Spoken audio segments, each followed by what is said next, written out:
What's happened over the last couple of months is we've had to modify almost every aspect of training. Stop touching your face! We still have the same mission to turn civilians into the future of the Coast Guard to the same standards to get out there to conduct Coast Guard missions. But we've had to modify quite a few things. According to Captain Kathy Felger of the United States Coast Guard, there have been 0 confirmed cases of COVID-19 at the training center in Cape May, New Jersey. But recruit training has seen drastic transformations because of the pandemic.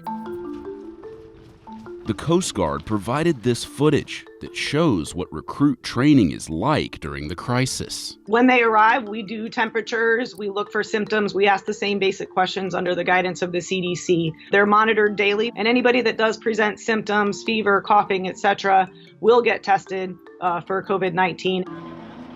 Upon arrival in Cape May, a new policy known as Restriction of Movement, or ROM, keeps incoming recruits quarantined for 14 days before they begin their training. And training looks a lot different from when we visited Cape May in November of 2018, long before physical distancing became the norm. This is what it looked like when recruits arrived in 2018. And this is what it looks like now. Our normal company size is anywhere from 100 to 120. And under this new process, we're only bringing in 48 to 50. And that's based on safety, basically, and what we could isolate here in the event that we did have an outbreak of COVID. So we've reduced the size of the company significantly. This officer, right? And how can you tell? So during this 2-week restriction of movement period, the staff that's working with them, they can still instill the discipline in the squad bay, but not in a intense disciplinarian environment. And the lessons that they're getting are about obeying orders, following rules, learning their Coast Guard recruit regulations, a little bit of light physical fitness. So they're getting some of the content of the curriculum in this period without the intensity.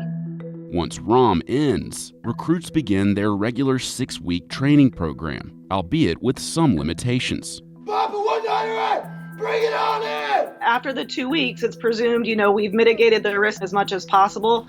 The company commanders will be maintaining that physical distance. If the company commander needs to engage and be closer than 6 feet to a recruit, they will wear a mask and engage that way.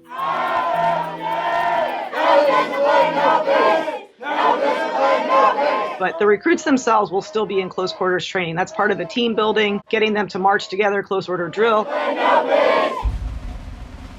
One place physical distancing is strictly enforced is the galley, where recruits eat their meals, or chow. This footage from 2018 shows what chow used to look like.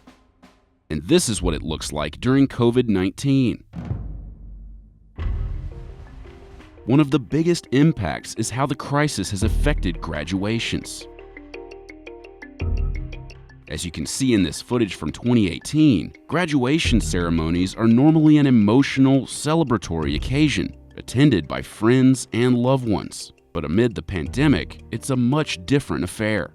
Each ceremony is live streamed on Facebook. On a normal graduation, we might have 100 views. Recently, I think we had up to 900 because all the families, aunts, uncles, grandma, grandpa are watching from home, having watch parties instead of being there to celebrate in person. That's been the biggest change for us, and we don't see that changing for the foreseeable future. We're trying to still put the same product out to the Coast Guard that we have young men and women ready to operate, ready to conduct Coast Guard missions, and we have to be able to assure that they're meeting those graduation standards. So we have not really modified the product that we're giving out, just the way that they're training in some environments.